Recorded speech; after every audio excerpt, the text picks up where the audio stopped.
Hello, book enthusiasts, and welcome to Listen with Best Audiobooks. All our audiobooks are originally written, produced, and narrated by us. We don't reuse or repurpose third-party content. Every script, voice, and edit is made exclusively for this channel. Our goal is to deliver authentic, educational, and inspiring audiobooks that you can truly enjoy. Now, sit back, relax, and let's begin today's audiobook. Before you speak, before you respond, before you even walk into a room, your power begins with what you see. Not just with your eyes, but with your attention. We live in a world full of noise. People are speaking faster, scrolling faster, reacting faster. But the people who win in life, who connect deeply, lead with impact, and earn trust, are not the loudest. They are the most observant. This book is about learning how to read people. But reading people isn't about guessing what they think. It's about seeing what others miss. It's about becoming the kind of person who can walk into a room and feel what's happening before a single word is spoken. If you can do that, you become powerful. Quietly, steadily powerful. And that's where we begin. But before we dive deep, if you're enjoying this journey and you want more life-changing lessons like this, don't forget to subscribe to the channel. It helps more than you know. Now let's get started. In the world of social intelligence, your first tool is observation. It's not sexy, it's not loud, but it is sharp, like a blade you don't see coming.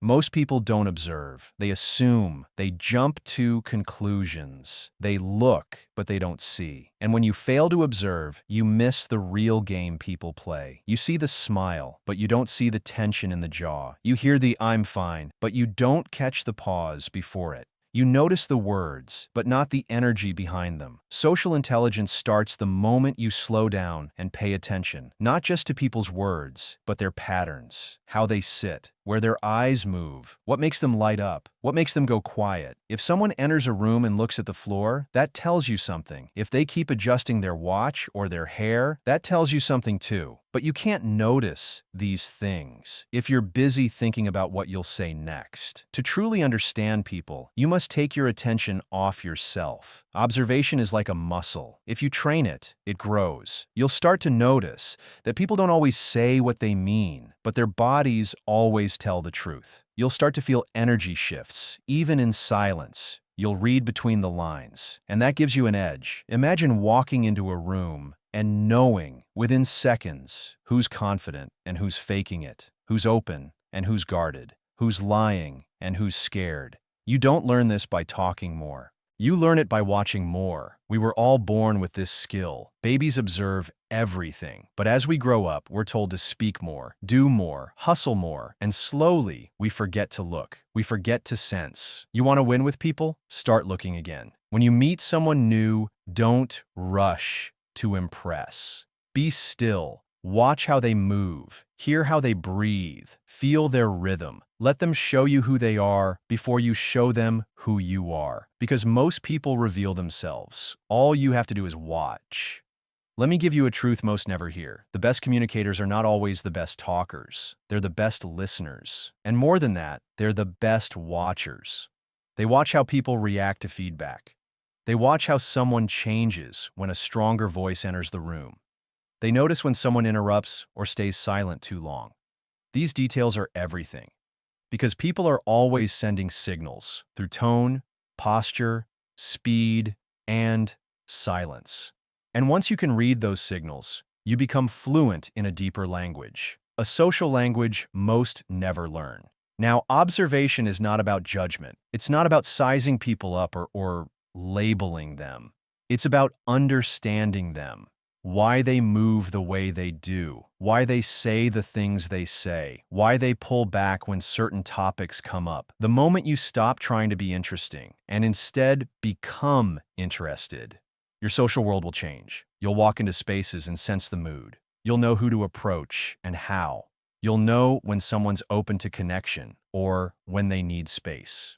You will become what most people crave, someone who gets it without needing it explained. That's rare. That's valuable. Let's be clear. Observation isn't just about others. It starts with yourself. Can you notice your own patterns? Do you get nervous in certain crowds? Do you fidget when you're unsure? Do you speak louder when you feel ignored? Can you catch yourself before you react? This is self-observation, and it's where all social intelligence begins. You must see you before you can truly see others. When you understand your own patterns, your triggers, your defense mechanisms, your signals, you begin to recognize them in others. You build empathy. You stop reacting. You start responding. There's a calm power that comes from knowing your own reactions. And when you pair that with deep observation of others, you become someone who moves with intention, not impulse. That's the goal. You don't need to talk more. You don't need to be louder. You don't need to be the most charming. You just need to be the one who sees. Let everyone else play the loud game. You play the deep game. Now, as we move into the next chapter, you'll learn how to move from observation into understanding, how to take the signals you pick up and start connecting the dots. Because seeing is the first step, but interpreting is what gives you social power. Stay focused. This is just the beginning.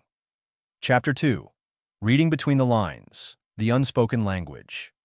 Once you start observing, truly observing, you'll realize something surprising. Most of what people communicate isn't spoken. In fact, it's not even conscious. Words are only a small part of the story. The tone, the pause, the look in the eyes, the shift in the seat, the tightness in the shoulders. These carry more truth than any sentence ever could. We've been taught to focus on what people say, but the real art lies in noticing what they're not saying. That's where the unspoken language lives. That's where their truth hides. When you start reading between the lines, the world opens up. People can no longer fool you with charm, confuse you with nice words, or hide behind polite masks. You hear their message and their meaning. You feel their tension even in their smile. You notice the emotion behind the words, not just the words themselves. Let me take you deeper. Imagine someone says, "I'm fine." Simple, short, clear. But their eyes are looking down. Their voice sounds flat. Their hands are clenched. Now, what do you believe? The words or the signals behind them? This is where most people miss the mark. They only listen to words. But social intelligence means listening to everything. The words, the tone, the face, the body. All of it speaks. Let's say someone laughs at a joke, but their smile doesn't reach their eyes. That's a sign. Or someone says they're excited, but their shoulders drop when they speak. Another sign. They say, "I'm happy to help," but they avoid eye contact. Yet another sign.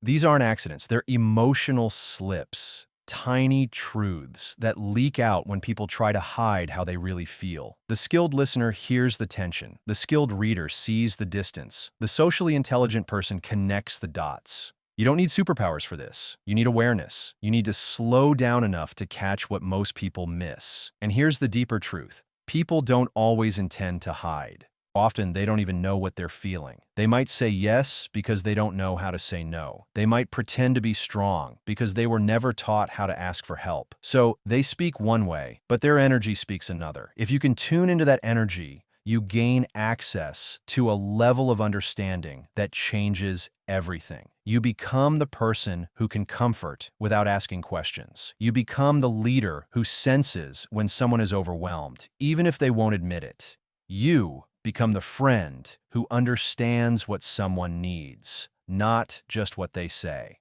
Now let's take this a step further. Reading between the lines also means picking up on patterns. Sometimes the truth isn't in a single moment, it's in the repetition.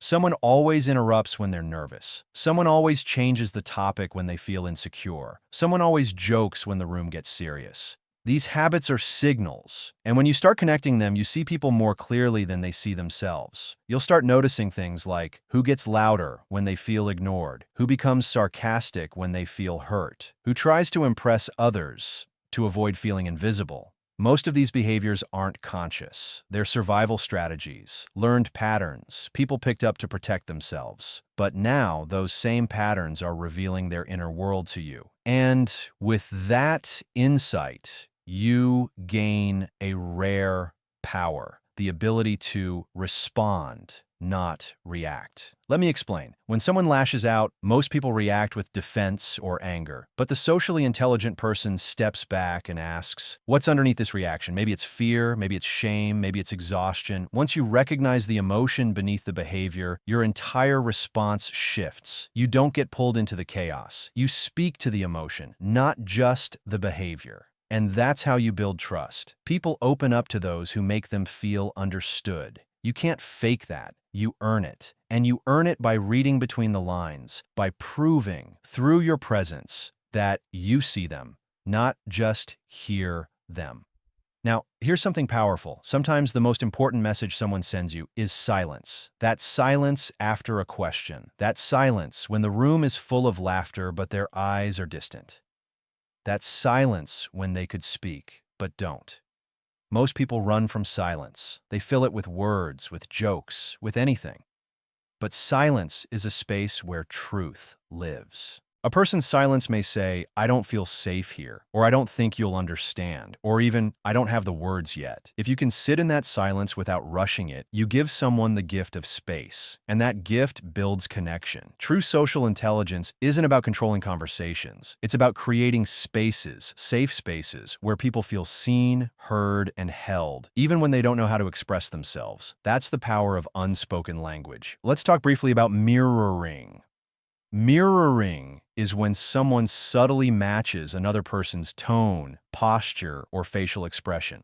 This happens naturally when people feel connected. You'll see two friends leaning in the same way, smiling at the same time, even breathing in sync. When you observe this, it tells you something. There is trust between them. There is flow. There is a bond. But you can also use mirroring intentionally. If someone is speaking softly and slowly, and you gently mirror that pace, you make them feel more comfortable. You show them, without words, that you're with them, not against them. Mirroring done with care builds trust, but it must be subtle. If it feels forced, it becomes manipulation, and trust disappears. The goal is always connection, never control. Now let's bring this home. When you read between the lines, you begin to understand people from the inside out. You stop taking things personally. You stop reacting to surface behavior. You stop getting fooled by polished words or fake smiles. Instead, you listen to energy. You read emotion. You feel truth. And when you speak into that truth. You don't try to fix people. You don't try to win them. You don't try to impress them. You try to understand them. And in this world, that's rare. That's powerful. That's magnetic. As you develop this skill, your relationships will shift. Some people will be drawn to you because they finally feel seen. Some people will avoid you because they can't hide anymore. That's okay. Let them. You're not here to chase people. You're here to build real connection with those ready to meet you at that level. In the next chapter, we'll explore how to use this understanding to respond with confidence, clarity, and care, even in high-stress or emotionally charged situations. Because once you can read between the lines, your words gain weight. Your presence speaks louder than noise. And you no longer just communicate, you connect. Stay with me.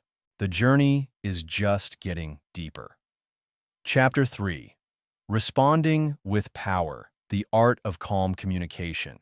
There's a difference between reacting and responding. A reaction is quick. It's automatic. It often comes from a place of emotion, anger, fear, frustration. A response, on the other hand, is intentional. It's thoughtful. It's calm. And in the world of social intelligence, your ability to respond rather than react is everything. It's not about being emotionless. It's about having emotional control.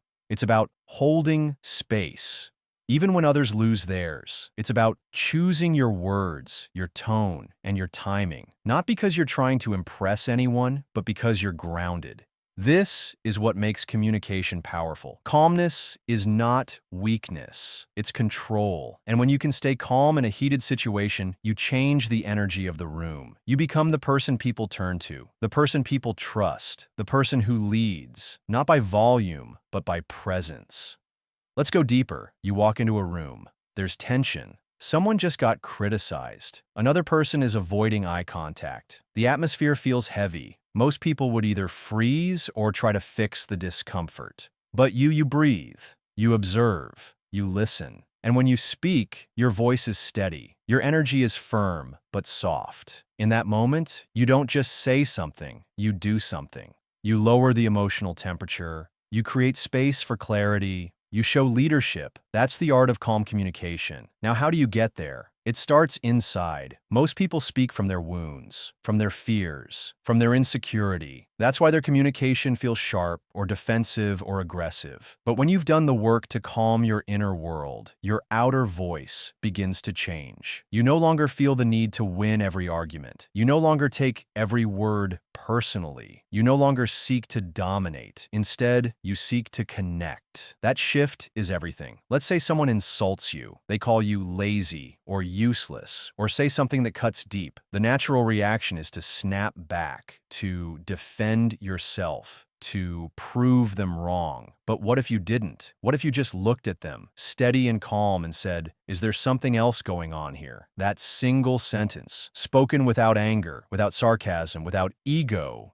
can flip the entire situation. Why? Because it shows that you're not reacting to the surface. You're responding to the energy underneath. That's power. You are not being weak. You are being wise. You're not matching their chaos. You're inviting peace. Now let's be real. This kind of calm doesn't come overnight. It's trained. It's built through experience, reflection, and awareness. You train yourself by pausing before you speak.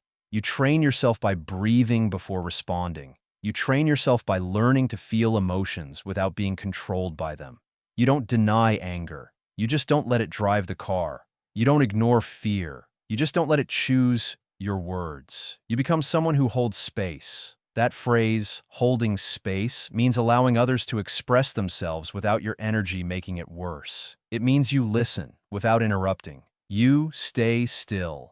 Even when emotions rise, you respond when ready, not when triggered. Let's say someone comes to you in tears. They're overwhelmed. They're spiraling. Most people jump in with advice, or they try to cheer the person up, or they panic and say nothing at all. But the calm communicator stays present. They let the person speak. They breathe. They wait. And when the moment is right, they say something simple, honest, and real. Something like, "I'm here," or "I hear you," or "Take your time." These words aren't long, but they are full of weight because they come from calm, not chaos. Let's now talk about tone. Your tone matters more than your words. You can say "I'm fine" in a tone that sounds angry, tired, joyful, or fake, and the listener will always believe your tone over your words. That's why calm communication isn't just what you say, it's how you say it. Slow your speech. Breathe through your words. Let your voice carry warmth, not tension. When you speak slowly and clearly, people feel safer around you. They open up more. They listen better. They trust deeper. And the opposite is also true. Speak too fast, too loud, too sharp, and people pull back. They become defensive. They prepare to protect themselves. Your tone is your energy. Guard it well. Let's go further. In communication, silence is also a tool. Sometimes saying nothing speaks the loudest. You don't have to fill every gap. You don't have to rush to reply. You don't have to prove your point every time. Sometimes a pause is more powerful than a punchline. That pause gives people space to think, to feel, to breathe. And when you allow silence, you allow depth. This is especially important in conflict. When someone is angry or upset, don't match their fire with fire. Let them speak. Let them release. And then, when they've burned through their words, you step in, calm and clear. You say only what's needed. You don't shame them. You don't lecture them. You respond with intention. And that's how real resolution begins. Now let's talk about boundaries. Calm communication doesn't mean letting people walk all over you. It means setting clear boundaries with grace. You can say no without guilt. You can express discomfort without yelling. You can walk away from disrespect without creating drama. A boundary doesn't have to be loud. It just has to be firm. Say, "That doesn't work for me." Say, "I'm not available for that." Say, "Let's talk when we're both calm." When you speak like this, with clarity and calmness, you train people how to treat you. You teach them what you allow, what you value, and what you won't accept. And more importantly, you protect your peace. Let's bring this home. Calm communication is not a trick. It's a way of life. It means living from the inside out, not being tossed around by other people's moods, insults, or energy. It means choosing words that build, not break. It means being slow to anger, quick to understand. It means standing in your truth without needing to shout. And it means learning every day how to stay rooted in yourself, even when the world around you is loud. So, how do you get better at this? Start with stillness. Start with watching your breath. Start with noticing your triggers. And start by asking yourself, before you speak, am I reacting or am I responding? That question alone can change your life. In the next chapter, we'll move deeper into emotional awareness. You'll learn how to spot the hidden emotions behind behavior and how to use that awareness to lead, to influence, and to build powerful connections. But none of that works without calm. So build it, practice it, protect it, because calm is your foundation, and everything you build on top of it becomes stronger. Chapter 4. Emotional Awareness. Understanding what drives people. You can't connect with people if you don't understand what moves them. Not what they say they want, not what they pretend to be, but what they truly feel. Every human behavior, every action, every decision, it's all driven by emotion. Even when people think they're being logical, emotion is underneath it, guiding, pushing, whispering in the background. If you want to become socially intelligent, you must learn the emotional codes behind people's choices. You must learn to feel what they feel, not just hear what they say. And that begins with emotional awareness. Let's start with the basics. Everyone you meet is carrying something inside, a story, a fear, a wound, and whether they show it or not, it affects how they act. Some people chase attention because they never felt seen. Some interrupt because they're afraid of being forgotten. Some stay silent because they were punished for speaking up. You'll never see this in their words, but you'll feel it in their energy if you're paying attention. This is emotional awareness. It's not about labeling people. It's not about judging them. It's about recognizing the invisible engine that drives their behavior. Think of someone who always jokes around, even when things are serious. To most, that person seems carefree or funny. But look closer. That constant humor might be hiding pain. It might be their shield, their mask, their escape. When you learn to recognize these patterns, you stop taking things personally. You stop reacting to surface behavior. You begin to understand. And when you understand someone emotionally, your entire relationship with them changes. Let's say someone snaps at you for no reason. The normal reaction is to feel insulted or angry, but the emotionally aware person sees through it. They ask themselves, what's this really about? Maybe it's not you. Maybe it's their stress, their fear, their sadness. You can't fix it for them, but you don't need to. Sometimes just seeing it changes how you respond. That's emotional intelligence in action. It's not about avoiding conflict. It's about navigating it with wisdom. It's not about being soft. It's about being strong in a different way, calm, grounded, aware. Let's go deeper. There are 6 core emotions that drive most human behavior: love, fear, anger, sadness, joy, shame. Every choice a person makes is influenced by one or more of these emotions. Someone starts a conversation out of love because they care. Someone walks away because of fear of being hurt. Someone lashes out in anger because they feel disrespected. Someone hides in silence because they carry shame. Someone smiles wide because they feel joy, even for a moment. Someone lies because sadness makes the truth too painful. Now, when you learn to recognize which emotion is at play, you gain a new kind of vision. You don't just see people, you feel them. Let's take an example. A colleague at work is constantly critical. They point out small mistakes. They seem to enjoy finding flaws. To most, they're just annoying. But an emotionally intelligent person looks deeper. Maybe that person feels invisible at home. Maybe they grew up only receiving love when they were perfect. So now they try to control others because they never learned how to feel safe. You're not excusing their behavior. You're explaining it. And in that space of understanding, you respond differently, not to their mask, but to their emotion.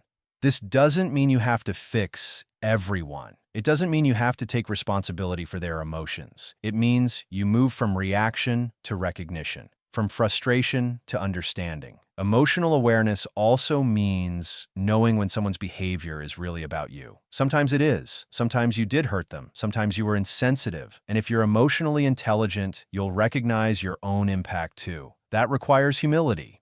That requires listening, not just defending. That requires checking in with yourself, your tone, your timing, your words. Because emotional intelligence starts with you.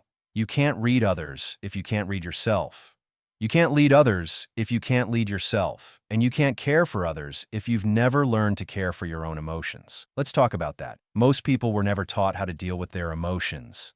They were taught to hide, to suppress, to perform. Be strong. Don't cry. Get over it. These phrases created generations of emotionally blind people. But not you. You're waking up. You're learning. You're becoming aware. And now, you begin to see that emotions are not the enemy. They are messengers. They're trying to tell you something about what matters, about what hurts, about what needs healing. Once you start listening to your own emotions, you begin to see the emotions in others with new eyes. You see that anger is often just sadness wearing armor. You see that arrogance is often just fear wearing a crown. You see that distance is often just a wound hiding from rejection. This kind of awareness gives you power, not to manipulate, but to connect. Not to control, but to understand. Not to dominate, but to build trust. People don't want to be judged. They want to be known. They want to feel safe. They want to be seen without having to explain everything.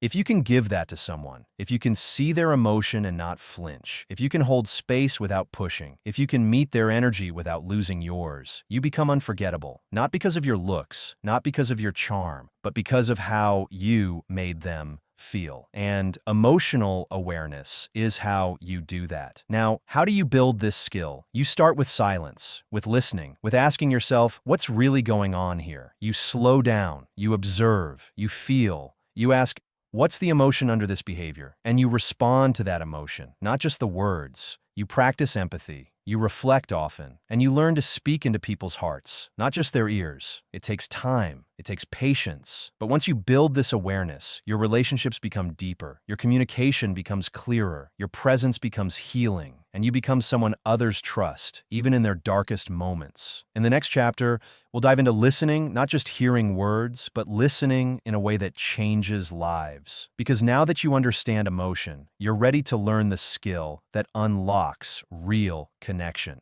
Stay with me. We're going even deeper. Chapter 5. The Gift of Listening. How to Hear What Matters. Most people listen to reply. Very few listen to understand, and even fewer listen to feel. But the ones who do, they're the ones people remember. Listening, real listening, is not passive.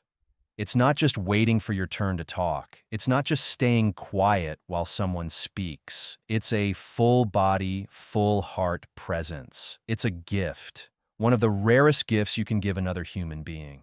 You can hear thousands of voices in your life, but the moment someone truly listens to you, it changes everything. Suddenly, you feel valued, seen, important, and that's what you have the power to offer to others. If you learn how to listen, not just with your ears, but with your whole being. Let's begin with one simple truth. People are not always asking for answers. They're asking to be heard, to be felt, to know that someone, even one person, understands what they're going through. You don't need the perfect words. You don't need to solve their problems. You just need to be present. But presence is rare because most people are distracted. They're thinking about their own lives, their own responses, their own pain. And when someone talks, they're already forming their reply before the sentence is even finished. That's not listening. That's waiting to talk. Social intelligence requires a different kind of presence. You listen without planning your answer. You listen without interrupting. You listen without turning the conversation back to yourself. You let the person empty themselves, and you stay with them fully.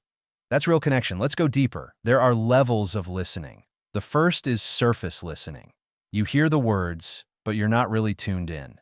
You nod, you respond, but your mind is elsewhere. The second is active listening. You're paying attention. You make eye contact. You repeat some of their words. You're engaged. The third is empathetic listening. This is where true connection happens. You don't just hear the words, You feel what they're feeling. You pick up on tone, emotion, silence. You listen with your heart. And then there is a fourth level, soulful listening. This is rare. This is when your presence alone feels healing. When the other person speaks and senses that they're safe, truly safe, to be exactly who they are. There's no judgment, no rush, no advice, just stillness and space. To listen like this, you must become quiet inside. You must clear your mind of assumptions, of solutions, of ego. You must be with the person moment to moment without trying to steer the conversation. This kind of listening doesn't just make people open up, it makes them heal. Now here's the truth. Most people have never been truly listened to. They've been talked over, misunderstood, or ignored. So when you listen to someone with full presence, they feel something different. They can't always explain it, but they feel it.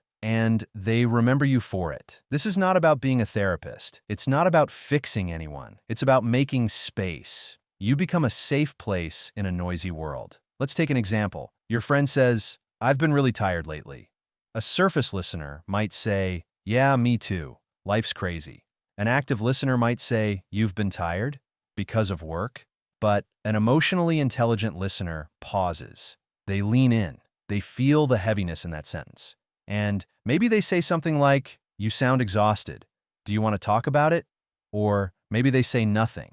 They just wait. And in that silence, the friend continues, "It's not just work. I don't even know what I'm doing anymore. I feel stuck." And just like that, the truth begins to rise. Not because you asked, not because you pushed, but because you listened. This is the power of space, of patience, of stillness.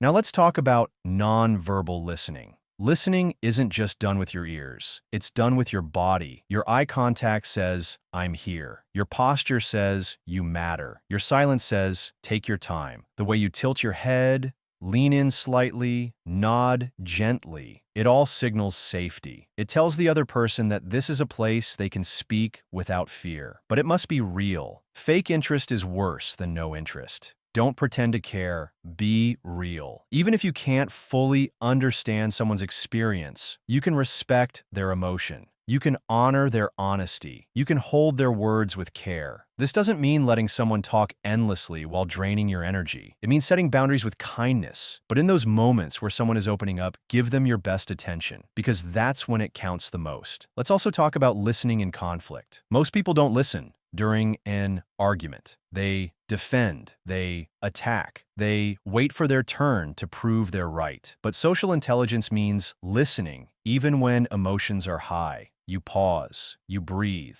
you ask, what are they really trying to say? Sometimes a person shouts, "You never care about me," but what they're really saying is, "I feel alone." Sometimes someone says, "You always disappoint me," but what they mean is, "I'm scared to trust again." When you can hear the emotion behind the words, your response changes. Instead of fighting back, you create space for the truth to come out. You might say, "I can hear that you're hurt. Let's talk." Or, "I didn't realize you felt that way. Tell me more." This is powerful communication.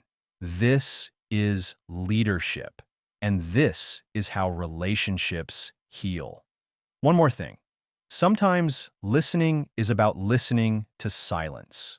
When someone doesn't speak, that doesn't mean nothing is happening. Sometimes the deepest feelings come with no words. They pause, they look down, they try to speak, but can't. Stay there with them. Don't rush. Don't fill the space. Let the silence speak. Sometimes a person doesn't need your answer. They need your presence. And sometimes you don't need to understand everything to be effective. You just need to care enough to be still. Let's bring this chapter home. Listening is not a soft skill. It is a power skill, a leadership skill, a connection skill. It changes how people feel around you. It changes how much they trust you. And it changes how you show up in every part of your life. You become the kind of person people confide in, the kind of person people respect, the kind of person who doesn't just talk well, but listens even better. In the next chapter, we'll learn how to ask powerful questions, questions that open hearts, reveal truths, and deepen your relationships like never before. But remember, before questions come presence, before clarity comes silence, and before trust comes listening. Chapter 6. Ask better questions. Unlocking deeper human connection. Great conversations don't begin with great answers. They begin with great questions. The right question, asked at the right time, can open someone's heart. It can unlock a story they've never told. It can reveal a truth they didn't know they were holding inside. Most people ask questions to get information, but the emotionally intelligent person asks to build connection, to create space, to go deeper, to understand. It's not about being nosy. It's not about digging for drama. It's about showing someone they matter by caring enough to ask the kind of questions that say, I want to know the real you. Let's begin with this truth. Shallow questions lead to shallow connection. But deep questions, gentle, honest, patient ones, can lead to moments people never forget. Think of a time someone asked you a question that made you pause. Not because it was complicated, but because it touched something inside you. That's the kind of question we're talking about here. Let's break it down. There are two kinds of questions. The first is closed. Are you okay? Did you eat? Did you go to the event? These questions usually get short answers. Yes, no, maybe. They're fine for basic conversation, but they rarely open people up. Then there are open questions. How are you feeling about everything lately? What's been weighing on your mind recently? What's something you haven't said out loud but want to? These kinds of questions invite the other person to explore themselves. They don't push, they pull. They say, let's go deeper if you're ready. The key is not just the words, it's your energy behind them. Are you truly present when you ask? Do you have time to listen if they open up? Are you prepared to hold what they share? If yes, then ask with your full presence. Sometimes the most powerful question is simple. What's your story? And then silence, stillness, space. Let them tell it how they want. No pressure, no judgment, no need to fix. Just witness it. The way someone responds will tell you more about their life than 1,000 facts ever could. Let's go further. Good questions aren't about sounding smart. They're about being genuinely curious. Not curious like a detective trying to catch someone, curious like a friend trying to know someone. People can feel the difference. Ask, what brings you peace these days? Or, when do you feel most like yourself? Or, what's something you used to believe but don't anymore? These aren't questions for small talk. These are questions for connection. And connection is what most people are starving for. Now, timing matters. Don't ask deep questions in shallow moments. Don't rush people into their emotions. Wait, watch, sense. If the moment feels safe, ask. If not, listen instead. Trust your intuition. And remember, some people take longer to open up. That's okay. Don't push. Just plant the seed. Sometimes a good question sits quietly in someone's mind for days. And then when they're ready, they come back to you with the answer. That's a sacred thing. Let's also talk about follow-up questions. Many people ask one question and then move on. But the real magic is in the follow-up. Someone says, yeah, I've been overwhelmed lately. Most people would reply, oh man, I hear you. Same here. But you say, overwhelmed with what? If you don't mind sharing? And then they speak again. And maybe you say, that sounds heavy. How long has that been going on? Now the conversation has depth. Now it's real. You didn't do anything complicated. You just stayed curious, stayed present, stayed human. That's what people remember. And here's something powerful. Sometimes the question that matters most isn't the one you ask them. It's the one you ask yourself while listening. What are they not saying? What emotion do I feel underneath their words? Do they need comfort, clarity, or just quiet? This internal awareness helps you adjust your questions with care. It helps you respond to the heart, not just the words. Let's talk about tone now. You can ask the same question in two different ways and get two very different reactions. Why didn't you say something? Versus, was something holding you back from speaking? One feels like blame, the other feels like care. So when you ask softly. Ask without pressure. Ask with love. Let the other person feel that there's no right or wrong answer, only honesty. And let's talk about listening again. A good question is only as powerful as your ability to receive the answer. Don't interrupt. Don't relate it back to yourself. Let them speak their truth, even if it makes you uncomfortable, even if you don't agree, even if it's messy. Just hold it. You're not there to control the story. You're there to hold the space. And sometimes a person will say something they've never said out loud before. Not because your question was perfect, but because your presence felt safe enough. That's your real power. Let's also talk about silence. After you ask a question, wait. Don't jump in. Don't explain. Let the silence do the work. People often need a few seconds to go inward, to find the real answer, to gather their courage. So give them that time. Sometimes, the silence after a question is the most honest part of the whole conversation. Now here's something beautiful. Asking better questions doesn't just help you connect with others. It helps others connect with themselves. When someone answers a deep question, they often discover something inside they didn't know was there. Something hidden, something real, something healing. And you were the mirror that brought it out. Now, that's not a small thing, that's a sacred thing. Let's bring this chapter home. You don't need to be brilliant. You don't need to be charming. You don't need to impress. You just need to care enough to ask better questions. And then care even more to hear the answers. That's social intelligence. That's emotional leadership. That's human connection at its highest level. In the next chapter, we'll explore trust, how it's built, how it's broken, and how you can become someone people trust deeply, even without saying a word, because asking the right questions opens the door. But trust is what lets people walk through it. Chapter 7, How to Build Trust Without Speaking Too Much. Some people try to earn trust with big promises, with polished speeches, with perfect words. But in truth, trust is not built through what you say. It's built through what you consistently do and how you make people feel. And the most powerful kind of trust, it's the quiet kind, the kind that doesn't need to speak much, the kind that makes people feel safe just by being around you. In a world full of noise, being a calm and grounded presence builds more trust than any clever conversation. Let's begin here. Trust is not given quickly, not real trust. It grows slowly, like roots beneath the surface. It's built in small moments, not grand ones. A glance, a pause, a word spoken softly at the right time, or even more powerful, a moment of not speaking when silence is needed. You don't need to talk a lot to build trust. You just need to be present, real, and consistent. Let's talk about presence. When you are fully present with someone, they feel it. You're not checking your phone. You're not looking past them. You're not waiting to speak. You are simply with them. Here. Now. That kind of presence is rare and magnetic because most people don't feel seen. They feel rushed, talked over, dismissed. But when someone looks them in the eye, listens without judgment, and says very little, yet says it with full heart, it builds a bridge of trust that words alone could never build. Let's go deeper. Sometimes the most trustworthy people speak the least, not because they have nothing to say, but because they understand the weight of words. They speak only when it adds value. They know when to stay silent. They don't fill every gap.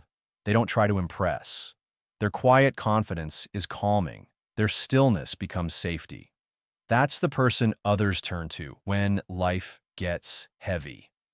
Not because they're loud, but because they're stable. You become that person not by being perfect, but by being honest, grounded, reliable. Let's talk about emotional consistency. People trust those whose energy doesn't swing wildly. If one day you're warm and the next you're cold, people pull back. They don't know who they're dealing with. They start to guard themselves. But if you are steady, even when life gets messy, people feel safe around you.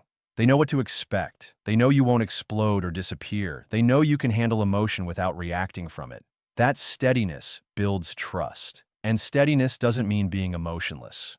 It means being emotionally honest without being emotionally chaotic. You can say, "I'm not okay right now," in a calm voice. You can say, "I need a moment," without hurting anyone. You can feel things deeply and still stay grounded. That's strength, that's maturity, that's trustworthiness. Now let's talk about silence. Silence makes some people uncomfortable. They rush to fill it. They think silence is awkward, empty, or weak. But silence, when held with calmness, can be powerful. It says, "I'm not here to dominate this space." It says, "You can take your time." It says, "I don't need to control this moment." And in that space, people often say what they really feel because they don't feel pressured. They feel safe. Silence builds trust when it comes from presence, not avoidance. Now, let's talk about actions. If you say one thing and do another, trust is broken. But if you do what you say, even in the small things, trust begins to form. It's not about being perfect. It's about being consistent. If you say, "I'll call you back," and you do, it matters. If you say, "I'm here for you," and you are, it matters.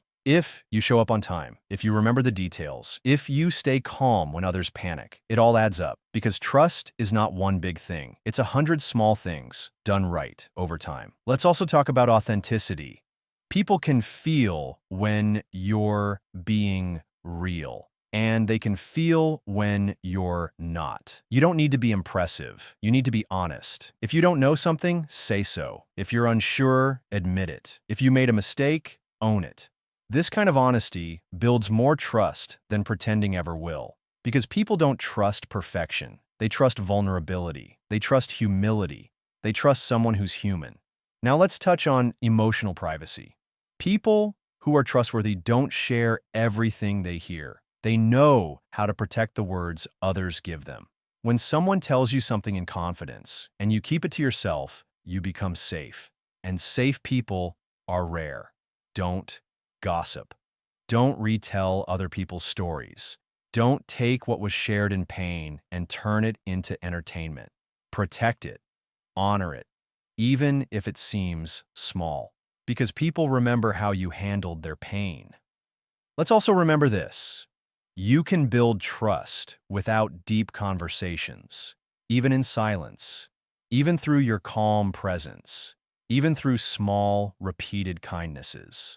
Holding the door, looking someone in the eye, being kind when you don't have to be, noticing when someone's energy is off, checking in, asking nothing in return. These things speak louder than words. And finally, let's talk about being dependable during difficulty. The real test of trust is not when things are easy. It's when things get hard. If you can stay grounded when someone is emotional, if you can remain respectful during a disagreement, if you can sit with someone in silence when they're grieving, you become unforgettable.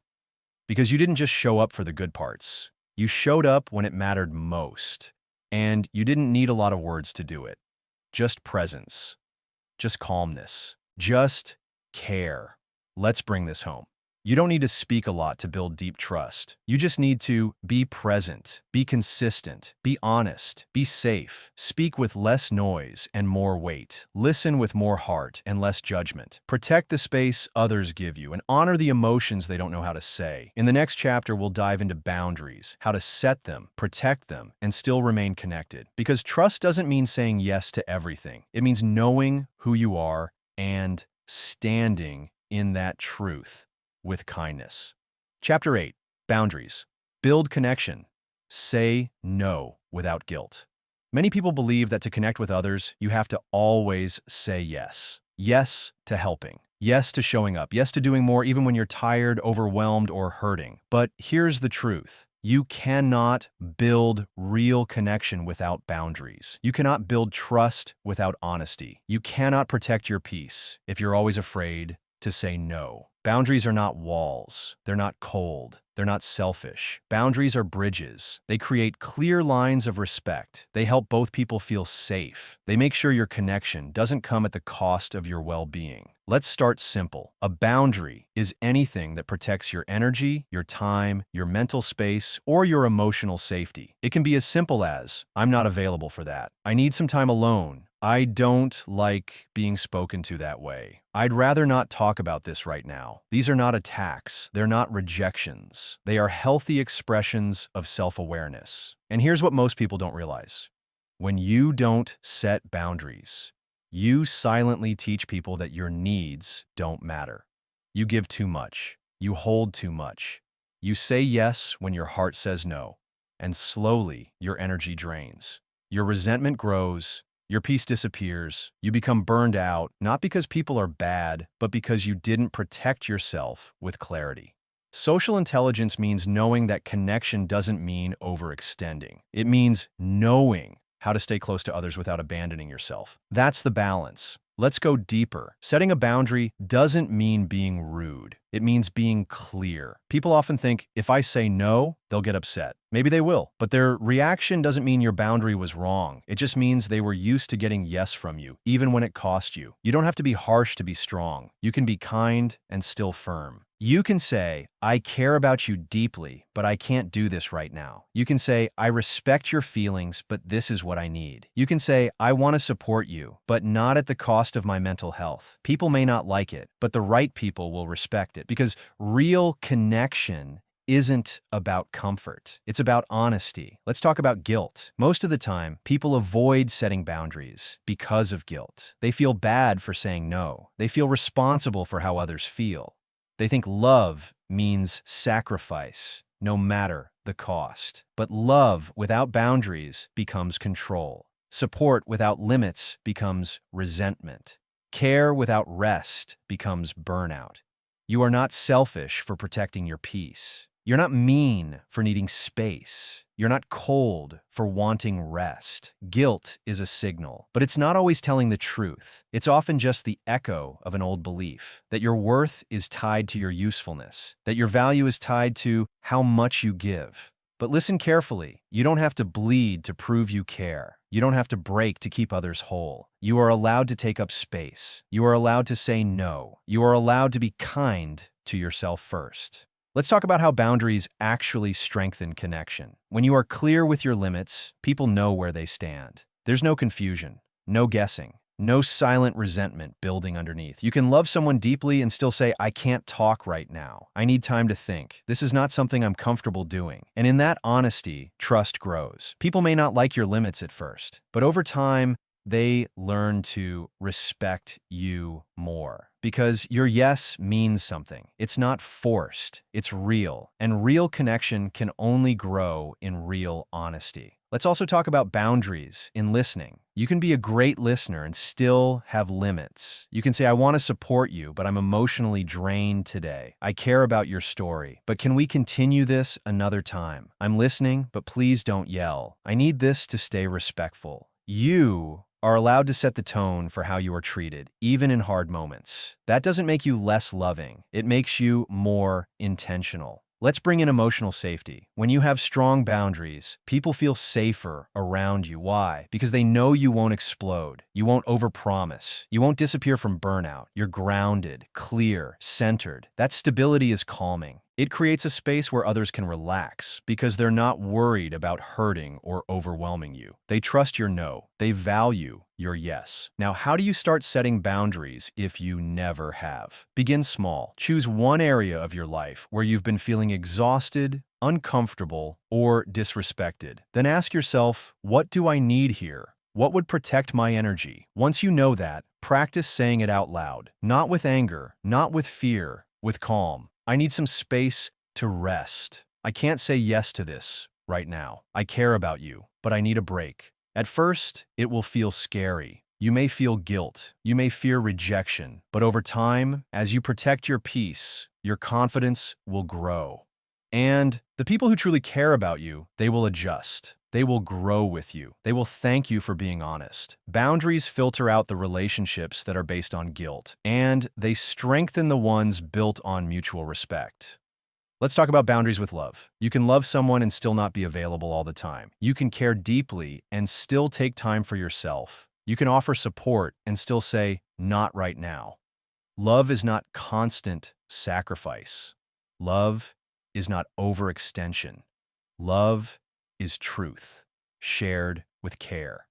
The most beautiful relationships are the ones where two people can say, this is what I need. This is what I can offer. This is where my line is.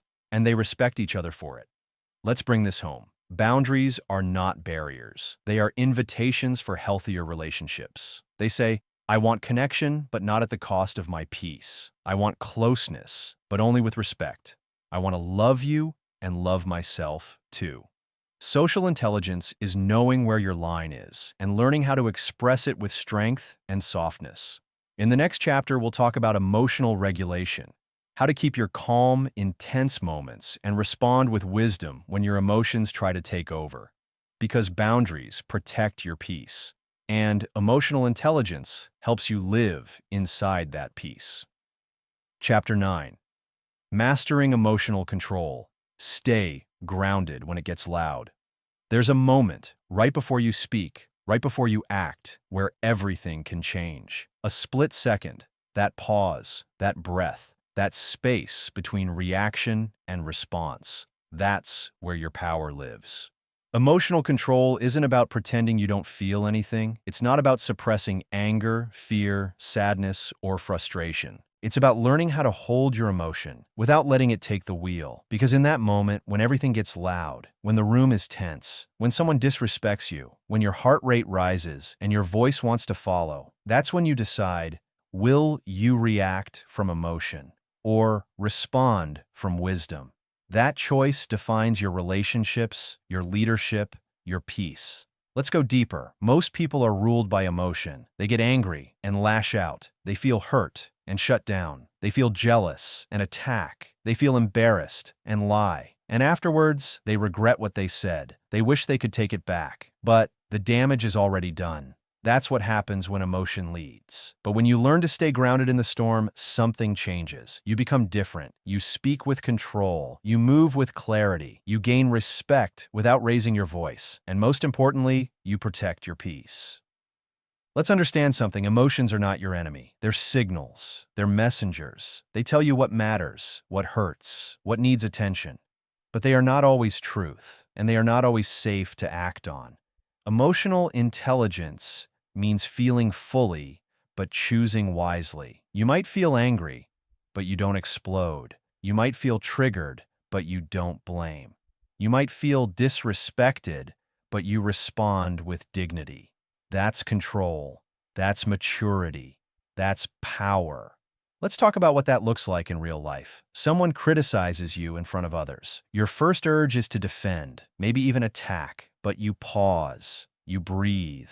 You notice the emotion, you feel the heat in your chest, the tightness in your jaw. But instead of reacting, you center yourself. And then you say, calmly, can we talk about that in private later? Just like that, you change the room. You keep your power. You set a boundary without a war. That's emotional control in action. Let's take another moment. Someone you care about says something hurtful. You feel rejected, unseen. Your instinct is to shut down or to lash out. But you pause. You ask yourself, what's really happening here? Is this about me, or are they speaking from their own pain? You choose to stay present. You ask for clarity instead of attacking. You say, that hurt. Can you help me understand where that came from? Now you've shifted from reaction to relationship, from ego to empathy, from chaos to connection. Let's talk about the tools that help you stay grounded in the middle of emotional noise. The first tool is the breath. When your emotions rise, your breath shortens, your chest tightens, your thoughts race. But the moment you slow your breath, you send a message to your nervous system. I am safe. I am in control. I don't have to panic. 3 deep breaths can save you from saying something you'll regret for years. Breathe slowly. Exhale longer than you inhale. Feel your feet on the ground. This is how you ground yourself. The second tool is awareness. Most people are not aware of their triggers. They don't know what sets them off until they've already reacted. But you pay attention. You study yourself. You learn your patterns. Maybe you notice that criticism makes you defensive. Maybe disrespect makes you loud. Maybe silence makes you anxious. When you know your triggers, you prepare for them. And you train yourself to pause when they appear. That pause is everything. In that pause, you choose your response. Not your programming, not your pain, your presence. The third tool is emotional naming. This means being honest with yourself about what you're really feeling. Not just I'm upset, but I feel insecure right now. I feel misunderstood. I feel ignored. I feel afraid of losing control. Naming the emotion helps you understand it. And once you understand it, it loses power over you. You're no longer a puppet being pulled by invisible strings. You're the one holding the strings. Let's also talk about detachment from the storm. Sometimes you need to remove yourself from the heat to find your balance. That might mean stepping away from a conversation, taking a walk, turning off your phone, getting quiet. This is not weakness, it's wisdom. It's saying, I care about this relationship too much to respond from anger. It's saying, I value my peace more than winning this moment. You always have the right to walk away to protect your control. And if the relationship is real, you can return with calmness later. Let's touch on shame for a moment. Many people explode emotionally, and afterwards they feel shame. They say, "I'm sorry, I just lost it." And that apology becomes a cycle. But what they really need is not just regret. They need repair. Repair happens when you say, "I noticed I got triggered. I spoke from emotion, not from truth. I'll do better." This kind of self-awareness builds trust. People don't expect you to be perfect, but they do hope you're honest and working to grow. And here's the most powerful part. When you consistently stay emotionally steady, people feel it. They begin to trust your energy. They know you won't explode. They know you won't withdraw. They know you can handle tension without burning bridges. You become a safe space. Not because you're emotionless, but because you're emotionally mature. And that's rare. Let's bring this home. Mastering emotional control is not about becoming a robot. It's about becoming more human, more aware, more intentional. It's learning to sit with emotion without being owned by it. It's learning to speak truth without creating harm. It's learning to stay present when your ego wants to run. That's growth. That's social intelligence. That's real leadership. In the next chapter, we'll explore influence, not manipulation, but genuine, grounded influence that helps you lead people, guide situations, and create change without force. Because once you've mastered yourself, you can help shape the world around you. Chapter 10. Quiet Influence. How to lead. Without pushing. Leadership is not about having the loudest voice in the room. It's not about control, power, or forcing others to follow you. Real leadership, lasting leadership, comes from influence. And the strongest influence is often the quietest. You don't need to raise your voice to raise the energy in a room. You don't need to command to inspire. You don't need to push people to guide them. True influence flows from within. From your presence, your consistency, your clarity, your calm. When you live in alignment with what you say, people notice. When you treat others with dignity, people listen. When you lead yourself well, others begin to trust your direction. That's influence. Let's begin by breaking a myth. Most people think influence is about charisma, being the most confident, the most charming, the most talked about. But charisma fades, charm wears off, and loud voices often lose impact over time. What remains? Integrity, authenticity, stillness. People trust what they feel more than what they hear. And if your energy is clear, grounded, respectful, you influence without effort. Let's go deeper. Quiet influence is built on emotional credibility. That means when you speak, people believe you because your words match your actions, because you speak from calm, not chaos, because you don't exaggerate or manipulate. When others can predict your character, they follow your lead. Not because you force them, but because they want to. That's the power of trust-driven influence. Think of someone you admire, maybe a teacher, mentor, or leader from your past. Was it their volume that impacted you? Or was it their presence, their clarity, the way they carried themselves? Influence is more than speech. It's how you move, how you handle pressure, how you listen, how you show up when it's hard. Now let's talk about intention. You can't influence people if your motive is selfish. If you just want to look important, gain status, or prove yourself, people will feel it. They may smile, they may nod, but they won't follow your lead. Why? Because real influence begins with care. Care about others. Care about their growth.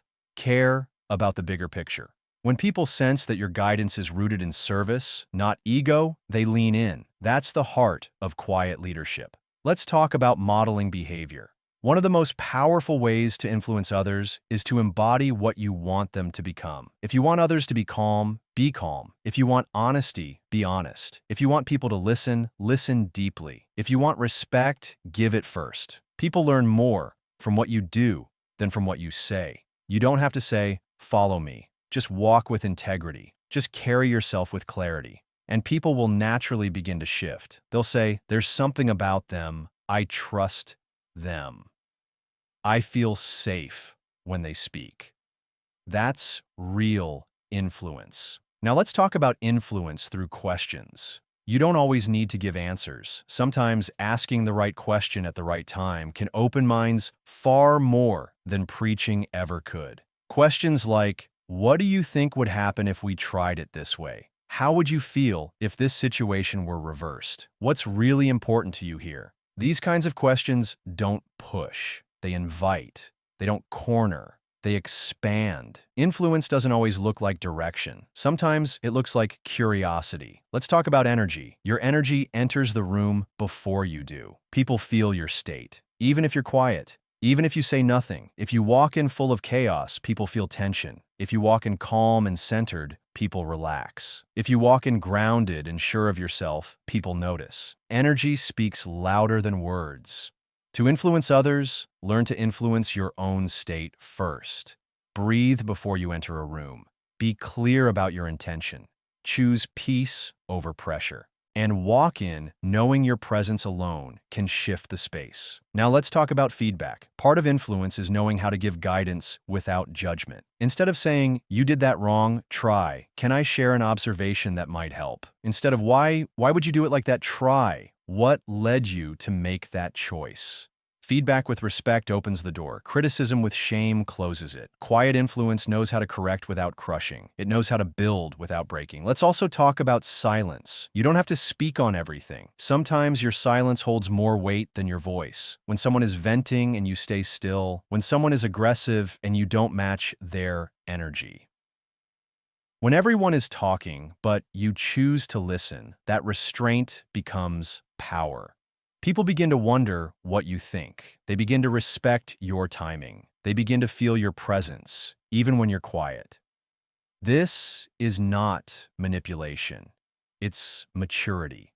It's the discipline to know that influence doesn't need to prove itself constantly. It trusts that presence speaks.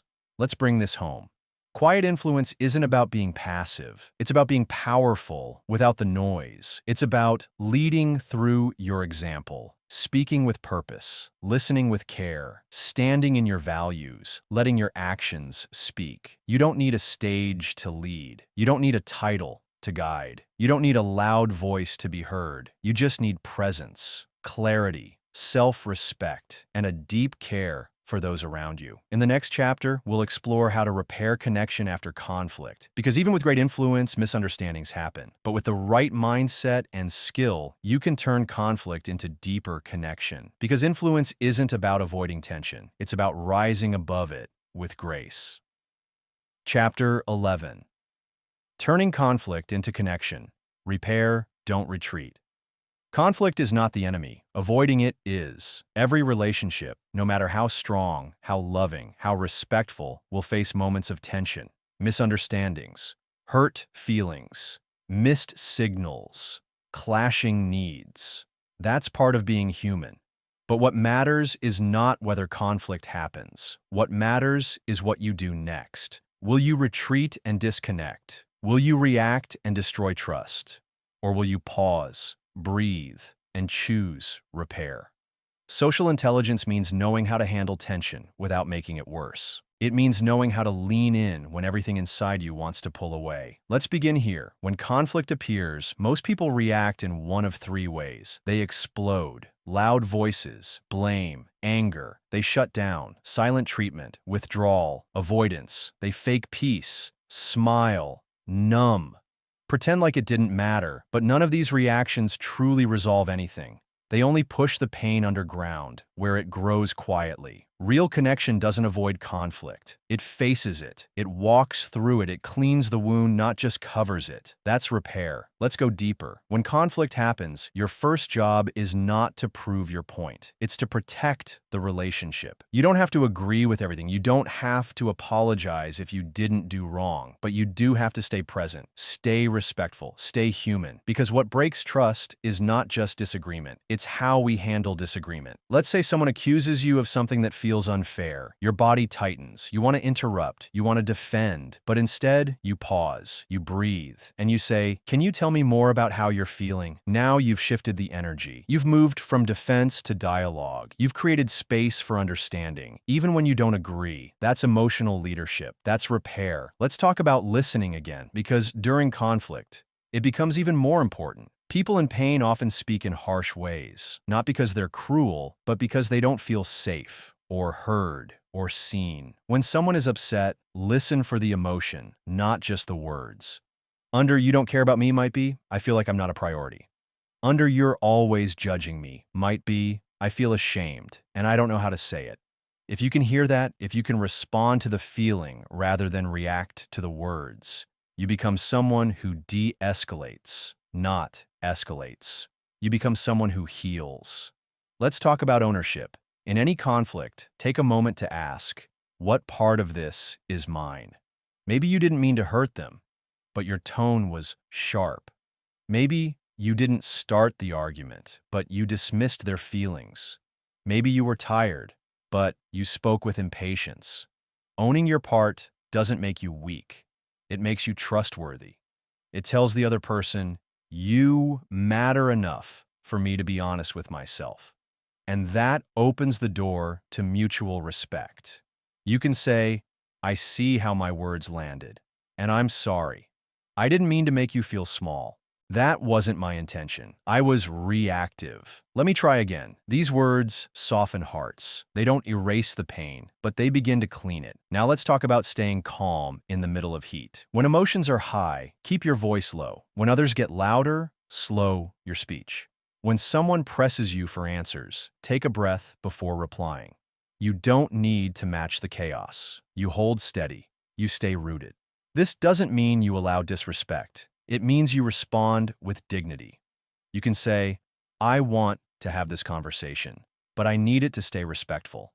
I hear your frustration, and I'm here, but I won't yell. This models emotional maturity, and it teaches others how to relate with more care. Let's now talk about the repair conversation. After the storm passes, you need to come back and tend to the wound. This is where real connection grows. You might say, that conversation was hard, but I'm glad we had it. I've been thinking about what you said. I want to understand you better. Notice none of these are about being right. They're about being real. You're saying, this relationship matters more than my ego. You don't have to force deep talks. You don't have to unpack everything in one moment. But a small act of repair goes a long way. A hand on the shoulder, a soft, I'm here, a note, a call, a moment of presence. These things rebuild bridges.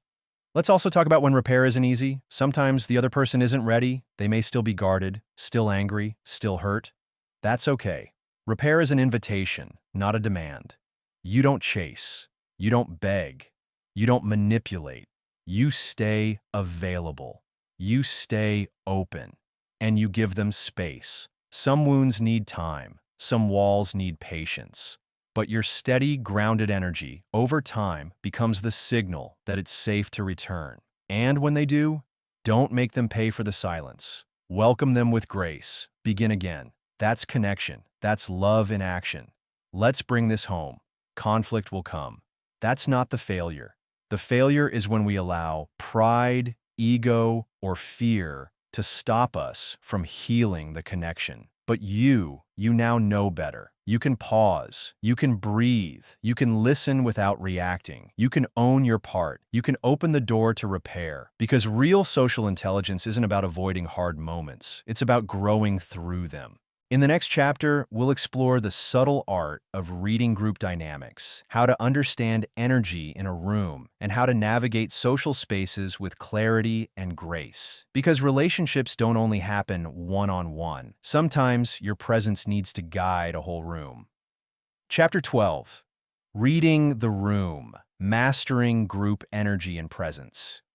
Social intelligence isn't just about connecting with one person at a time. It's also about knowing how to move inside a group, a room full of energy, a table full of voices, a space full of signals. And sometimes the most powerful person in the room is not the one speaking, but the one who's paying attention. To read the room is to sense what's going on beneath the words, beneath the noise, beneath the surface smiles and surface talk. It's about feeling the atmosphere, tuning into tone, noticing tension, catching what others miss. Because every group has an emotional current. Every space carries a certain weight. And when you learn to feel that energy, you learn how to respond with wisdom. Let's begin here. You walk into a room. No one says anything negative. but something feels off. You notice that one person is unusually quiet, another is avoiding eye contact. There's laughter, but it feels forced. This is not about paranoia. This is awareness. You are not assuming, you're observing. Reading the room means noticing patterns, what's being said, what's not being said, who's dominating, who's shrinking, where the energy is light, where the energy is heavy. Let's go deeper. Every group has roles, even if they're unspoken. There's often the speaker, the listener, the challenger, the harmonizer, the observer, the outsider. When you can see these roles clearly, you know how to adjust your presence. You know when to step in, when to step back, when to hold space, when to bring balance. Socially intelligent people don't just enter a room and perform. They scan, they feel, they adjust without losing themselves. That's presence with awareness. Let's say you're in a meeting. Someone's voice keeps getting cut off. They lean forward to speak, but someone louder jumps in. You notice, and maybe you say, "Let's hear what she was about to say." Just like that, you shift the dynamic. You make space. You give someone else their voice back. That's leadership without ego. That's power without force. Reading the room also means being aware of emotional temperature. Is the room warm, light, relaxed, or tight, cold, defensive? You can feel it in posture, in the way people respond or don't, in how close or distant everyone sits, in whether laughter comes easily or not at all. Once you read that, ask yourself, what does this moment need? Not, how do I take the spotlight, but how can I serve this space wisely? Sometimes that means bringing lightness. Sometimes that means slowing down. Sometimes that means naming the tension. And sometimes it means doing nothing, just being still, listening, holding space. Let's talk about adapting without performing. To read the room doesn't mean you lose yourself. It doesn't mean becoming fake or overly agreeable. It means adjusting your energy while staying aligned. If the space is loud and fast, maybe you ground it with your calm. If it's tense, maybe you soften it with a small act of care. If someone's being ignored, maybe you give them space to speak. This isn't about controlling the room. It's about balancing it. You become the quiet stabilizer, not the center, but the compass. Let's talk about reading silence in a group. Silence doesn't always mean peace. Sometimes it means fear. Sometimes it means discomfort. Sometimes it means people are waiting for someone brave enough to go first. If a tough topic is brought up and everyone goes quiet, read the silence. Do people look down? Do they fidget? Do they freeze? That's not nothing. That's a signal. You don't have to fill every silence. But you can name it with care. You can say, "Seems like this hit something real. Let's take a moment." Or, "I can feel some tension here. Let's slow down." That kind of emotional honesty clears space. It earns trust. And it helps others breathe again. Let's also talk about how to walk into a room with presence. Before you enter any group space, center yourself.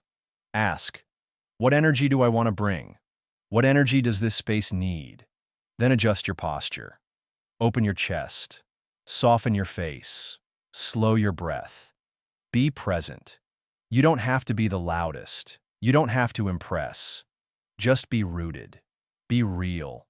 Be respectful, and people will feel you. Presence doesn't need volume. It needs intention. Let's now talk about group conflict. In every room, disagreements will happen. If you can hold your ground without attacking, if you can offer perspective without making others feel small, if you can speak with conviction and kindness at the same time, you become the one people listen to, even if they don't agree. You can say, "I hear where you're coming from. May I offer a different angle?" Or, "I see this differently, and I want to share why," with respect. That tone, that clarity, that calm, it's rare, and it changes the room. Because most people argue to win, but the wise speak to build. Let's not forget, group spaces have emotional ripple effects. If you bring grounded energy, others often follow. If you panic, it spreads. If you stay calm, it soothes. If you listen well, others start doing the same. This is the subtle art of influence we talked about earlier. You lead by example, even in silence. You don't always need to speak to shape the space. You are the shape. Let's bring this home. Reading the room is not about control. It's about connection. It's about walking in with eyes open, heart calm, and spirit steady. It's about noticing who's being left out and inviting them in. It's about feeling when the energy is off and adjusting yours to bring balance. It's about knowing when to speak and knowing when your presence is enough. Social intelligence is not just about people. It's about patterns, energy, timing, awareness. And once you learn to read the room, you begin to shape it without effort. In the next chapter, we'll talk about adaptability, how to be flexible without losing yourself, and how to shift gracefully across different people and environments. Because those who adapt well connect well. Chapter 13. Adapt without losing yourself. The art of social flexibility. In life, you will meet all kinds of people. Some loud, some quiet, some kind, some difficult, some open, some closed. You'll enter different rooms, different cultures, different environments. And the ability to move through all of them with grace is a superpower. That superpower is called adaptability. But here's the part most people miss. Adaptability is not about changing who you are. It's about adjusting how you show up without letting go of your core. It's about being flexible, not fake, responsive, not reactive, present, not performative. True social intelligence means you can move from space to space, from person to person, from moment to moment, and still remain you. Let's begin here. Some people enter every situation the same way. Same tone, same style, same energy, no matter the room, no matter the people. And while consistency is good, rigidity is not. If you speak to a child the same way you speak to your boss, something gets lost. If you approach a grieving friend with the same energy you use at a party, it won't land well. Adaptability is the skill of sensing what the moment calls for and responding with intention. It's not about being fake, it's about being attuned. Let's go deeper. Imagine your personality as a tree. The roots are your values, what matters most to you. The trunk is your character, your integrity, your truth. But the branches, they move with the wind. They bend, they flex, they respond to the environment. But the tree never stops being a tree. That's adaptability with identity. You can shift your language without losing your honesty. You can adjust your tone without compromising your message. You can flex your delivery while standing firm in your truth. That's power. Let's talk about emotional temperature. In some rooms, you need to bring energy. In others, you need to bring calm. In some conversations, you lead. In others, you follow. The socially intelligent person senses what the room needs and provides it without losing themselves. They're not chasing approval. They're responding to energy. That's what makes them magnetic. Let's say you walk into a group that feels tense. You don't burst in with loud jokes. You ease in. You soften your tone. You match the moment, then slowly guide it somewhere better. This is not performance. It's presence with wisdom. Let's now address a fear many people have. If I keep adapting, won't I lose myself? No. You lose yourself when you abandon your values, not when you adjust your communication. There's a difference between wearing different hats and wearing a mask. A hat comes off. It serves a purpose. It's flexible. But a mask hides your truth. It disconnects you from who you are. The goal is not to become what others want, but to express yourself in ways they can receive. That's mastery. Let's talk about communication style. Some people respond best to directness. Others need softness.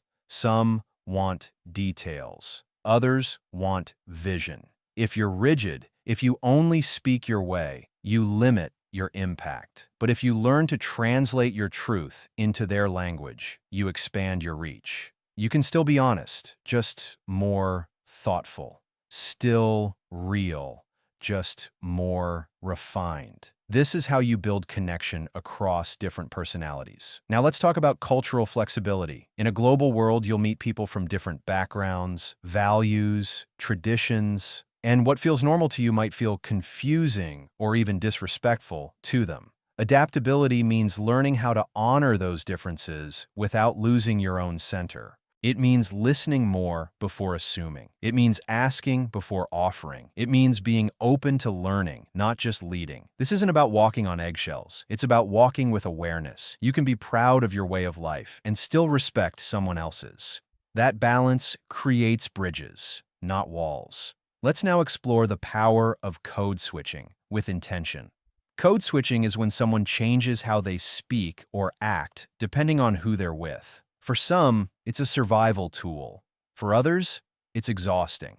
But when done with awareness, it becomes strategic adaptability. You speak one way in the boardroom and another with your grandmother, not because you're fake, but because you're fluent in multiple languages of connection. And when you use that fluency to build respect, not hide who you are, it becomes a tool of strength. But always ask yourself, am I adapting out of fear or out of choice? Am I connecting or performing? Choose intention. Let's now talk about returning to center. Adaptability can stretch you. So after every interaction, come back to yourself. Ask, how did that feel? Did I compromise any part of me? Do I need to reset? Spend time alone. Reflect, reground, reconnect to your values. Because the more often you return to center, the easier it becomes to move with freedom without losing form. Let's bring this home. To adapt is not to betray yourself. It is to express yourself wisely across different spaces. The strongest trees bend with the wind. The best communicators adjust without losing their voice. The most socially intelligent people are not rigid. They're responsive. And that's what makes them powerful. They know who they are, they know what they stand for, and they've learned how to meet people where they are without shrinking. In the next chapter, we'll talk about handling rejection and judgment, how to remain socially confident even when others don't accept you, because not everyone will understand your energy. But with the right mindset, you can keep showing up anyway, with courage and grace. Chapter 14. Handling rejection and judgment. Stay confident in any crowd. No matter how kind you are, no matter how socially skilled you become, no matter how well you communicate, listen, or care, there will be people who misunderstand you. There will be rooms where you don't fit. There will be moments when you feel left out, unseen, or judged. That's not a failure. That's life. But how you respond to rejection and judgment, that's where your real power lives. Because rejection doesn't define your worth, and judgment doesn't cancel your truth. Social intelligence means staying confident even when others don't clap for you. Let's begin here. Most people fear rejection, not because they want everyone to like them, but because, deep down, they want to feel like they belong. We are wired to connect, to be accepted, to be part of something. So when someone pulls away, when someone criticizes, when someone excludes you, it can hurt. That hurt is real, but it doesn't have to control you. Let's go deeper. When you walk into a space and feel judged, pause and ask, is this about me or about their lens? Did I actually do something wrong, or am I triggering something in them? Because often people don't judge you for who you are. They judge you based on their own wounds, their own insecurities, their own filters. You speak confidently, and they label you arrogant. You set a boundary, and they call you selfish. You stay quiet, and they call you cold. But that doesn't mean their label is truth. It just means you're being seen through their experience, not your reality. You cannot control everyone's perception of you, and you don't need to.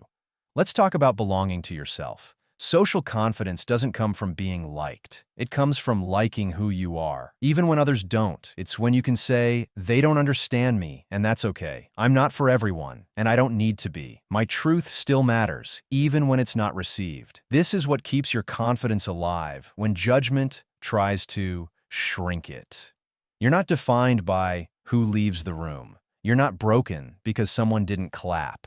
You're not unworthy because someone didn't see your heart. You're steady because you know your own value. Let's talk about silence and exclusion. Sometimes the rejection is quiet. No words, no explanation, just distance, just looks, just being left out. That kind of rejection stings because it's invisible. You feel it, but you can't explain it. And it makes you question everything. Did I say too much? Was I too intense? Should I be different? But before you shrink, pause. Ask yourself, was I honest? Was I respectful? Was I me? If the answer is yes, then you did your part. And their silence is not your fault. Not everyone has the capacity to hold your energy. Not everyone knows how to respond to authenticity. And not everyone is meant to walk with you. Let them go gently and return to your center. Let's also talk about criticism. Not all criticism is bad. Some feedback helps you grow, but social intelligence is knowing how to filter it. When someone criticizes you, ask, do they know me well? Is this coming from love or from ego? Is there something useful here or just noise? You don't have to defend yourself to every voice. You don't have to argue with every opinion. You don't have to explain your soul to someone who only sees your shadow. Protect your energy. Receive what helps. Release what doesn't. Let's talk about self-trust. The more you know yourself, the more you understand your values, the more you've done your own healing, the less you need other people's approval to feel whole. This is how you walk into rooms without shrinking, how you speak without fear, how you connect without chasing. You trust that your presence is enough, even if they don't clap, even if they roll their eyes, even if they talk behind your back. You stand anyway. Let's talk about one of the most powerful things you can say to yourself. I can be rejected and still be okay. I can be judged and still stay kind. I can lose a crowd and still love who I am. That mindset is unshakable. Let's also talk about empathy. Sometimes the one judging you is projecting their own pain, their own shame, their own fear. If they were taught that emotions are weakness, your vulnerability will make them uncomfortable. If they were raised to perform, your honesty will feel threatening. If they've never seen someone like you before, they may resist what they don't understand. This doesn't excuse their behavior, but it helps you release the need to take it personally. Their judgment is not about you. It's about their lens, and you don't need to shrink to fit it. Let's talk about your voice. In a world that judges quickly and listens slowly, don't silence your truth. Speak with intention. Speak with heart, speak with care, but speak, and know that the people meant to walk with you will feel you, they'll hear you, they'll stay. You don't need to twist yourself into a smaller shape to earn connection. Real connection sees your light and says, I honor that. Let's bring this home. Rejection hurts, judgment stings, but neither has the power to erase your worth, unless you hand it over. And you won't. Because you've grown. You've learned how to read people without letting them write your story. You've learned how to hold space even when others close theirs. You've learned how to stay rooted even when the wind of judgment blows hard. You are not everyone's favorite, and that's okay. You are you, and the more you show up with love, with clarity, with courage, the more the right people will find you. In the final chapter, we'll explore lasting connection, how to create bonds that don't just survive social moments, but grow deeper over time. Because social intelligence is not just about communication, it's about connection that lasts. Chapter 15, Connection that Lasts, the Heart of Social Intelligence. People won't remember every word you said. They won't remember every detail of your story, but they will remember how you made them feel. That feeling of being heard, seen, understood, respected, that's what stays. That's what becomes legacy. At its core, social intelligence is not just about what you say. It's about what you leave behind in people's hearts.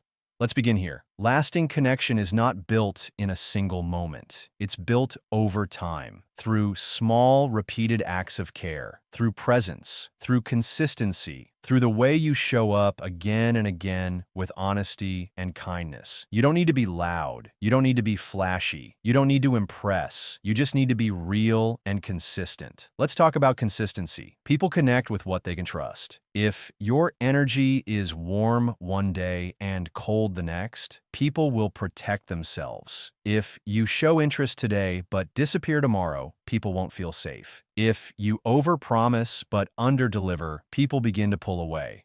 But when you show up again and again, not perfectly, but honestly, you become someone they can count on. And that's rare, because trust is the soil where connection grows. Let's talk about attention.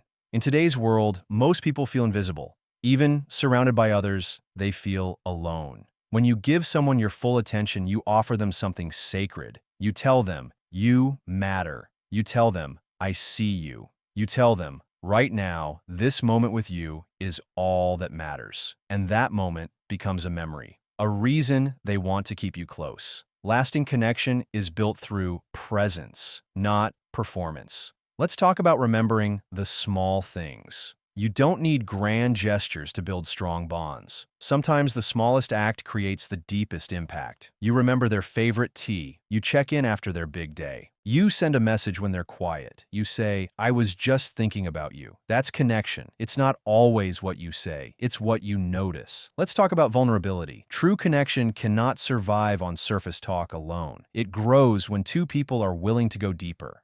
To be honest, to be seen, to risk being misunderstood, but still show up as they are. You don't have to share everything, but if you want real connection, you have to share something real. You say, this is hard for me to talk about, or I don't have it all figured out, or I've felt that way too. These moments break walls. They remind the other person that they're not alone. And when someone shares with you, you don't judge. You don't rush to fix. You don't minimize. You just stay. You just hold space. That's how trust grows roots. Let's talk about repair. Even the best connections will experience tension. There will be missteps, misunderstandings, moments of distance.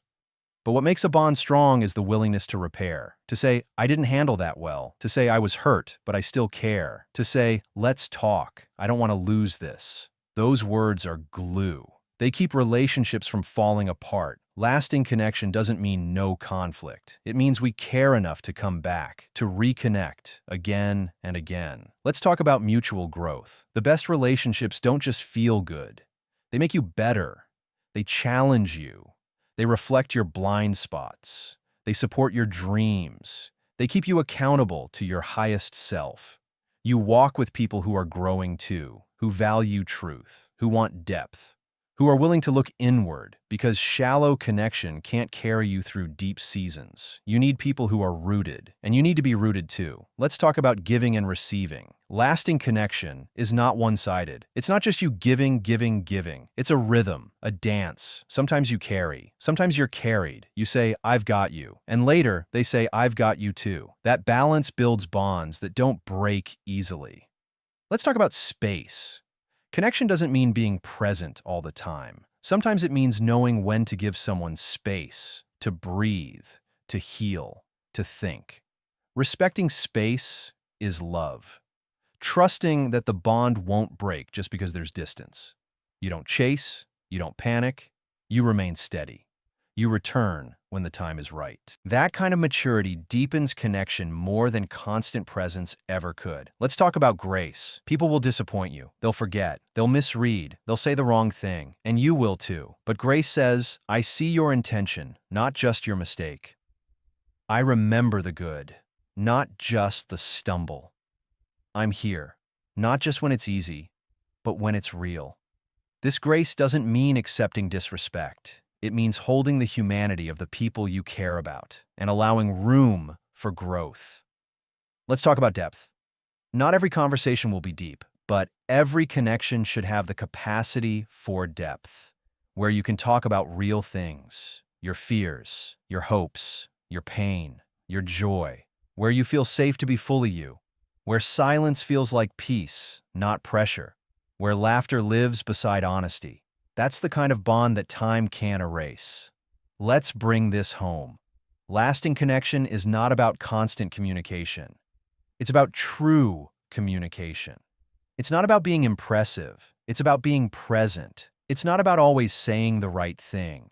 It's about saying the real thing. And most of all, it's about building relationships where people feel, I can breathe here. I can be myself here. I am safe here.